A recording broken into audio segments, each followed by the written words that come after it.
Ya, puji Tuhan, salam sejahtera dalam Tuhan kita. Shalom, saya Pendeta Yohanes Nahwai, senang kembali hadir di hadapan Bapak Ibu Saudara-saudari semua dalam program pembekalan karakter Faith Minutes Live yang dihadirkan oleh GBI Mawar Saron Jakarta setiap hari Kamis pukul 19.00 waktu Indonesia bagian Barat. Dan dalam perjumpaan kita hari ini, tanggal 21 September 2023, ini adalah serial penutupan dari rangkaian pembahasan yang berjudul 15 alasan untuk menjaga hati. Pembahasan ini atau serial ini telah dimulai pada tanggal 1 Juni kemarin di tahun 2023 ini. Jadi kita sudah berjalan dari bulan Juni, Juli, Agustus sampai kepada saat ini bulan September. Dan hampir di penghujung bulan September ini kita menyelesaikan serial yang ke-15 ini. Oleh sebab itu, apabila ada Bapak Ibu Saudara-saudari yang ketinggalan dari serial-serial sebelumnya, saya sangat rekomendasikan untuk Bapak Ibu Saudara-saudari bisa mencari rekamannya di YouTube dan Facebook GBI Mawar Saron. Program pembekalan tengah minggu Faith Minutes Live ini juga hadir di platform Instagram dengan menggunakan akun Faith Minutes. Jadi Bapak Ibu Saudara-saudari boleh juga memfollow akun tersebut. Dan Bapak Ibu Saudara-saudari yang menggunakan YouTube, jangan lupa silakan subscribe akun YouTube GBI Mawar Saron TV. Sekaligus juga yang menggunakan Facebook, boleh follow dan juga like akun Facebook page GBI Mawar Saron. Akun Faith Minutes juga hadir di platform yang sama. Jadi Bapak Ibu Saudara-saudari juga boleh memfollow, boleh juga mengikuti di sana. Dan saya juga hadir di YouTube, hadir juga di Facebook, hadir juga di Instagram dengan nama Yohanes Nahwai. Bapak Ibu Saudara-saudari bisa mengikuti saya di sana untuk memantau kegiatan saya yang biasa saya lakukan dalam skala 1 minggu kegiatan aktivitas saya. Baik, puji Tuhan, terima kasih. Langsung saja kita masuk kepada pembahasan kita. Serial ke-15 ini masih tetap kita ambil dari kitab Galatia, di mana di dalam kitab Galatia di sana disebutkan daftar 15 perbuatan-perbuatan daging, dan Alkitab menggambarkan sesudah pembahasan perbuatan-perbuatan daging itu masuk kepada karunia roh atau buah roh. Dengan demikian pembahasan ini adalah pembahasan yang sangat baik untuk Bapak Ibu Saudara-saudari bisa mengikuti semuanya. Oke, puji Tuhan. Nah, hari ini kita sudah sampai kepada serial ke-15. Alasan ke-15 mengapa kita perlu menjaga hati kita. Alasannya adalah karena hati adalah tempat sumber pesta pora. Sesudah pembahasan Kamis lalu tanggal 14 September 2023, alasan ke-14 mengapa kita perlu menjaga hati yaitu adalah hati sebagai tempat sumber kemabukan. Ada keterkaitan antara tema ke-14 dengan tema saat ini ke-15, antara kemabukan dengan pesta pora. Nah, Bapak Ibu Saudara-saudari bisa mengingat atau menyaksikan rekaman ulangnya dari serial ke-14 Kamis lalu. Nah, untuk pertemuan saat ini, hati adalah tempat sumber pesta pora. Artinya adalah dalam hati kita ini muncullah keinginan pesta pora. Dan itu muncul dari hati kita sendiri. Nah, ketika kita melihat dalam bahasa Yunani-nya dari kitab Galatia, kata pesta pora, kata dasarnya adalah komos. Komos itu artinya adalah a village festival. Sebuah festival, sebuah pesta dari satu kampung. Atau bisa juga dikatakan sebagai sebuah festival yang rutin diadakan dari sebuah desa. Atau juga bisa dikatakan revel. Revel itu adalah sebuah pesta. Dalam penggunaannya, kata komos ini bisa berarti a feasting, sebuah jamuan makan, reveling atau sebuah pesta, atau carousel. Carousel itu adalah pesta atau sebuah parade yang diadakan dalam sebuah acara yang diadakan secara keliling. Itulah carousel. Dan kalau kita lihat di dalam Kamus Besar Bahasa Indonesia, kata pesta pora itu berarti pesta besar dan meriah. Jadi, ketika kita melihat dari definisi dari bahasa Yunani-nya, sesuai dengan dari kitab Galatia dan juga dari Kamus Besar Bahasa Indonesia, maka kita setidaknya sudah mendapatkan kesimpulan awal, yaitu adalah memang ini digambarkan dengan pesta yang besar, pesta yang meriah, dan selalu diwarnai dengan keadaan makan dan minum. Oke. Kemudian kalau kita lihat di dalam Kamus Besar Bahasa Indonesia, dari kata pesta pora, ada lagi berpesta pora. Berpesta pora menurut Kamus Besar Bahasa Indonesia adalah berpesta besar atau juga bersukaria, makan, minum. Itu dari kata berpesta pora. Kemudian dari kata pesta pora ada kata dasar lagi yaitu kata pesta. Kata pesta menurut Kamus Besar Bahasa Indonesia adalah perjamuan makan minum atau bersukaria dan sebagainya. Atau bisa juga pesta itu adalah perayaan. Nah, jadi ketika kita melihat dari definisi tersebut, maka kita kembali kepada kesimpulan tadi, yaitu pesta pora adalah pesta makan dan minum dengan orang-orang ramai, kemudian diadakan secara meriah. Maka itu adalah pesta pora. Kemudian menariknya, di dalam Alkitab King James Version, kata revelings itu di dalam Alkitab bahasa Inggris King James Version, kata yang digunakan di sana adalah revelings. Jadi pesta pora itu adalah revelings. Nah, revelings itu menurut kamus bahasa Inggris ada the action of participating in lively and noisy festivities. Jadi ini ada sebuah kegiatan festival, sebuah kegiatan pesta yang diadakan secara langsung, secara meriah, dan biasanya menghadirkan suara yang berisik. Itu adalah revelings. Kemudian dikatakan juga especially involving drinking and dancing. Biasanya melibatkan minum-minum dan juga nari-menari. Maka itu revelings itu gambarannya adalah pesta yang meriah, pesta dengan suara besar, ada makan minum, kemudian ada nari-menari. Itulah dari King James Version. Kemudian dalam kalimat bahasa Inggris New International Version, pesta pora digambarkan atau digunakan kata orgies. Orgies itu berasal dari kata dasarnya, orgies itu adalah dalam bentuk jamak, dalam bentuk tunggalnya adalah orgy. Orgy itu adalah dalam bahasa Inggris a wild party characterized by excessive drinking and indiscriminate sexual activity.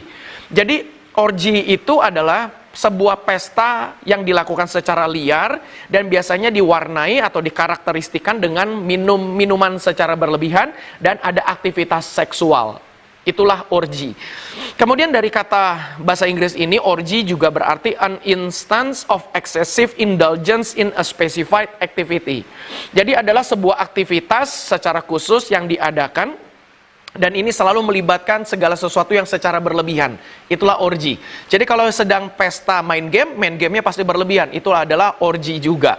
Kalau kita misalnya pesta makan-makan, itu secara berlebihan, maka itu juga masuk dalam kategori orgy. Kemudian bisa juga dalam bentuk sejarahnya, secara historical, orgy itu adalah a secret rite atau secret rites used in the worship of Bacchus, Dionysius, and other Greek and Roman deities. Jadi orgies itu secara catatan sejarah adalah sebuah pesta yang diadakan orang-orang Yunani dan orang-orang Romawi. Biasanya ini untuk menyembah dewa Bacchus, dewa Dion, kemudian sampai kepada dewa-dewi yang lainnya. Dan ini selalu diadakan pesta dan biasanya diadakan dengan nari-menari, kemabukan, dan juga nyanyi-menyanyi. Jadi kita simpulkan saja, dari Alkitab bahasa Inggris terjemahan New International Version sampai King James Version sampai ke bahasa Indonesia kita dengan kata pesta pora. Sekali lagi kita tetap sampai kepada kesimpulan pesta pora adalah sebuah kegiatan yang diadakan secara beramai-ramai dan dilibatkan makan dan minum, dan akhirnya ini diadakan secara meriah. Jadi perasaan seperti ini muncul dari diri kita. Kalau dalam istilah yang sekarang ini, yang seringkali kita mungkin mendengar di media sosial, adalah istilah FOMO, F-O-M-O, feeling of missing out. Jadi ini adalah sebuah perasaan untuk kita ketinggalan, atau perasaan untuk kita kehilangan. Misalnya contoh ketika kita melihat teman-teman kita posting di media sosial, mereka sedang nonton, mereka sedang pergi contohnya main bowling, mereka olahraga, mereka sedang tamasya, lalu dalam diri kita itu ada perasaan seperti kehilangan atau perasaan ketinggalan. Dan itu ada dari dalam diri kita. Sebaliknya, kalau kita berada dalam pusat hingar-bingar, maka kita mendapatkan sukacita di sana. Dan itu muncul dari hati kita. Dan kalau saya boleh berkata, ini semua juga bergantung dari diri kita sendiri, apakah kita senang pesta pora atau kita biasa-biasa saja.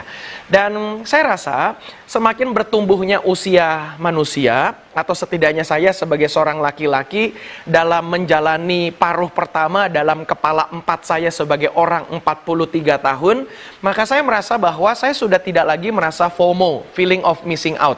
Jadi ketika teman-teman saya ada yang sedang kumpul-kumpul, makan-makan, ngopi-ngopi, saya tidak merasa ketinggalan. Tetapi dulu waktu saya lebih muda, saya merasa bahwa, wah kenapa ya saya kok tidak diajak, kenapa saya tidak dikontak. Saya bisa, kalau muda dulu saya kontak teman saya, kenapa kok kumpul-kumpul kok gue nggak diajak. Dan itu semakin lama, semakin tua, saya menjadi tidak masalah. Jadi saya pikir bisa saja berkaca dari diri saya semakin lama, semakin tua kita, semakin bertambahnya usia kita, rasa-rasanya mungkin kita tidak terlalu ada perasaan feeling of missing out. Jadi kita semua semakin bertambahnya usia, bertambahnya kematangan, jadi kita oke-oke saja kalau tidak dalam keadaan pesta pora. Nah, pembahasan ini adalah kita bisa lihat ada 3 jenis pesta pora yang muncul dari hati. Dan tujuan pembekalan karakter ini adalah untuk memandu Bapak Ibu Saudara-saudari semua, supaya kita bisa, yang pertama, keinginan untuk pesta yang melibatkan makan dan minum yang berlebihan. Maka ini muncul dari hati kita. Jadi kita mesti bisa mengendalikan makan dan minum agar tidak berlebihan. Dan kalau kita melakukan makan dan minum secara berlebihan, ini adalah pemborosan berkat Tuhan. Kita memang mesti menjaga juga berkat Tuhan, menggunakannya dengan bijaksana. Walaupun kita sudah diberkati Tuhan, kita punya uang yang tidak sedikit, kita bisa beli semua jenis makanan, bukan berarti kita mesti makan dengan boros, membuang-buang makanan dan minuman. Maka itu kita mesti mengatur makanan dan minuman dengan sebaik-baiknya, supaya kita tidak masuk dalam keinginan pesta pora seperti ini. Misalnya kalau kita melihat ada seorang yang berulang tahun dan orang itu diberkati Tuhan dan mengajak kita pergi makan ke restoran, makan keluar. Biasanya tendensi, apalagi kita orang Asia, kita orang Indonesia, dan seringkali orang-orang tersebut berkata, oke ini buku menu, ayo pesan. Mau nambah apapun, ayo silakan. Mau minum silakan. Dan itu masuk dalam kategori pesta pora. Apalagi kalau makanannya sampai lebih sisa tidak termakan dengan baik, maka ini adalah gambaran pesta pora. Kemudian juga makan dan minum yang berlebihan adalah bentuk kita kehilangan kendali diri. Padahal dalam firman Tuhan kita mesti mengendalikan diri kita. Bukan hanya mengendalikan emosi, bukan hanya mengendalikan masa lalu, tetapi juga kita bisa mengendalikan keinginan nafsu kita untuk makan dan minum, pesta dan pora. Maka itu Bapak Ibu Saudara-saudari, keinginan untuk pesta yang melibatkan makan dan minum yang berlebihan itu memang muncul dari hati kita. Siapa sih yang tidak senang kalau kita bisa mentraktir teman-teman kita? Apalagi kalau kita sudah sukses berhasil merantau ke Jakarta, kita ingin juga pulang ke kampung, kemudian kita mentraktir orang-orang yang ada di kampung, kita ingin mentraktir keluarga kita dengan menunjukkan kehebatan kita. Dan hati-hati jangan sampai kita terlibat dalam pesta pora, dan itu muncul dari hati kita. Jadi kita mesti menjaga hati kita dengan baik. Kemudian saya juga melihat bahwa kalau makan dan minum secara berlebihan adalah bentuk tidak menghargai sesama, karena memang di dunia ini, di bumi ini ada banyak orang-orang, manusia-manusia yang tidak bisa menikmati makanan secara cukup seperti kalau kita makan berlebihan. Maka itu kita mesti juga bijaksana dalam mengkonsumsi makanan dan minuman, karena tidak semua orang bisa menikmati berkat seperti kita. Masih ada orang-orang yang kelaparan, maka itu kita mesti juga memperhatikan mereka. Setidaknya kita tidak perlulah, mungkin kalau saya berkata kita mesti bantu orang miskin, bantu orang susah, bantu orang yang kekurangan, mungkin rasanya tidak akan cukup uang kita yang kita bisa berikan kepada mereka. Tetapi setidaknya kita bisa mawas diri, menjaga diri kita untuk makan tidak secara berlebihan. Puji Tuhan. Yang kedua, alasan yang kedua adalah keinginan untuk pesta yang melibatkan minuman yang memabukkan. Nah, ini harus hati-hati. Maka itu kita sebagai orang Kristen, kita tidak dianjurkan untuk kita minum minuman yang memabukkan. Karena minuman keras atau minuman yang memabukkan adalah bentuk perlawanan kepada kekudusan Tuhan. Di Alkitab, minuman keras itu, minuman yang memabukkan digambarkan dengan kenajisan, digambarkan dengan melawan kehendak Allah. Allah menghendaki kita hidup kudus, tetapi dengan kita makan atau minum minuman keras, minuman beralkohol, maka kita menajiskan diri kita, dan itu mendukai hati Allah. Kemudian minuman keras adalah juga bentuk tidak tunduk kepada tuntunan Roh Kudus. Bukankah kita sebagai orang Kristen di dalam diri kita sebagai bait Allah dan bait Roh Kudus, maka Roh Kudus hidup dalam diri kita mesti jaga diri kita baik-baik. Maka itu jauhkan alkohol, minuman yang memabukkan dari mulut kita. Kemudian saya melihat juga minuman keras adalah bentuk kita mengotori bait kudus Allah dalam diri kita. 1 Korintus 3 ayat 16, tidak tahukah kamu bahwa kamu adalah bait Allah dan bahwa Roh Allah diam di dalam kamu? Itu adalah kata Paulus kepada jemaat Korintus. Jemaat Korintus punya kebiasaan minum minuman keras, minum minuman yang memabukkan, sampai Paulus harus mengingatkan mereka bahwa diri kalian, tubuh kalian adalah bait Allah, harus dijaga dan dipelihara kekudusannya. Jadi kita memang keinginan untuk pesta, minum minuman yang memabukkan, itu muncul dari hati kita. Yang terakhir, yang ketiga, kita juga mesti menjaga alasan yang ketiga dari hati kita, yaitu adalah keinginan pesta pora, karena keinginan untuk pesta itu akan bisa juga berujung kepada percabulan. Maka itu pesta yang melibatkan seks bebas, pesta juga yang membangkitkan hawa nafsu birahi, ini mesti kita hati-hati. Jangan sampai kita terlibat seperti di dunia ini, kalau orang pergi ke pesta itu biasanya akan berdansa, berjoget, berdempet-dempet anggota tubuhnya dengan tubuh orang lain, baik laki-laki dengan laki-laki, misalnya mereka ini suka sesama jenis, perempuan dengan perempuan, laki-laki dengan perempuan juga. Intinya adalah semua itu berujung-ujung kepada nafsu. Dan tidak bisa dipungkiri bahwa kita semua manusia lemah dalam nafsu. Tidak ada satu orang pun yang kuat untuk menahan nafsu. Maka itu termasuk juga saya sebagai seorang pendeta, termasuk juga mau rohaniwan, agama apapun, pasti kita bisa jatuh di dalam dosa percabulan.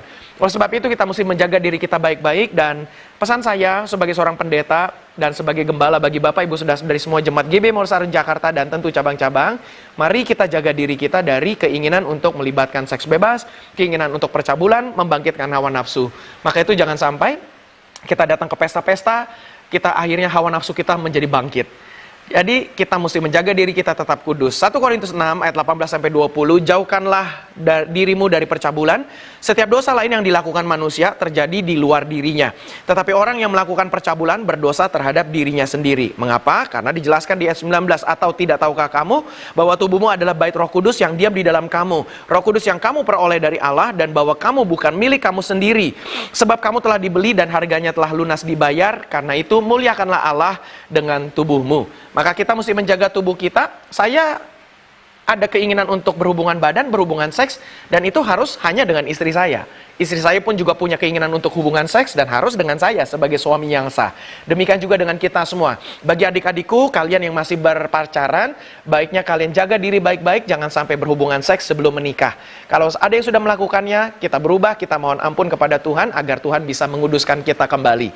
Baik, puji Tuhan, saya rasa itu saja yang saya mau bagikan. Sekali lagi, jaga diri kita dari keinginan untuk pesta pora, makan, minum secara berlebihan, atau kita minum minuman yang beralkohol sampai mabuk lupa diri, sampai juga kepada keinginan untuk percabulan.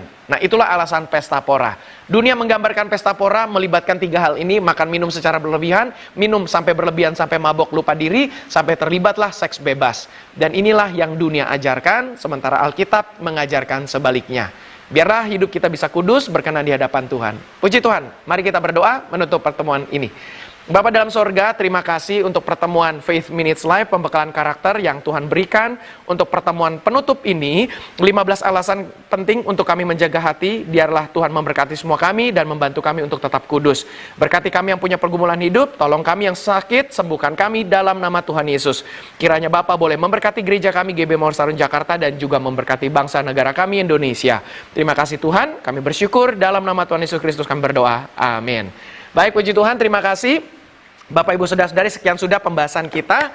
Kita akan jumpa dalam pertemuan berikutnya dalam satu rangkaian pembahasan pembekalan karakter yang terbaru, dan Bapak Ibu Saudara-saudari akan sangat ditolong dengan pembahasan berikutnya. Pembahasan berikutnya ini akan sangat baik untuk menolong Bapak Ibu Saudara-saudari semua, di mana kita akan membahas pembahasan yang terakhir adalah 10 kebiasaan yang harus dimiliki di tahun 2024. Jadi pembahasan Kamis depan ini akan langsung kita disiapkan untuk memasuki tahun baru 2024 nanti.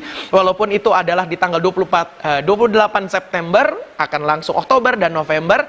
Jadi dalam 2 bulan terakhir ini kita akan dibekali untuk menyiapkan diri di tahun yang baru. 10 kebiasaan yang harus dimiliki di tahun 2024. Baik, puji Tuhan, terima kasih. Kita akan jumpa dalam pertemuan selanjutnya. Dan Bapak Ibu yang menggunakan YouTube, silakan subscribe YouTube GB Morsaron TV. Dan yang menggunakan Facebook, silakan follow, like akun Facebook page GB Morsaron. Dan yang menggunakan Instagram, Bapak Ibu bisa follow Instagram GB Morsaron dan juga akun Faith Minutes. Silakan juga boleh follow akun saya di semua platform. Dan pertemuan pembekalan tengah minggu ini juga hadir dalam bentuk audio di podcast. Bapak Ibu Saudara-saudari bisa mendengarkannya di Spotify Podcast, Apple Podcast, dan Google Podcast. Baik, puji Tuhan, terima kasih. Di layar Bapak Ibu Saudara-saudari ada QR Code yang Bapak Ibu bisa scan, dan silakan diberikan peluang kesempatan untuk memberikan dukungan finansial bagi program ini. Dan Bapak Ibu Saudara-saudari yang diberkati boleh memberikan persembahan ucapan syukur untuk program ini dengan memberikannya melalui QR Code di sana, supaya kita bisa terus meningkatkan program ini dengan berbagai macam peralatan yang kita terus pelihara dan kita kembangkan. Terima kasih, kita akan jumpa dalam pertemuan selanjutnya. Tuhan Yesus memberkati.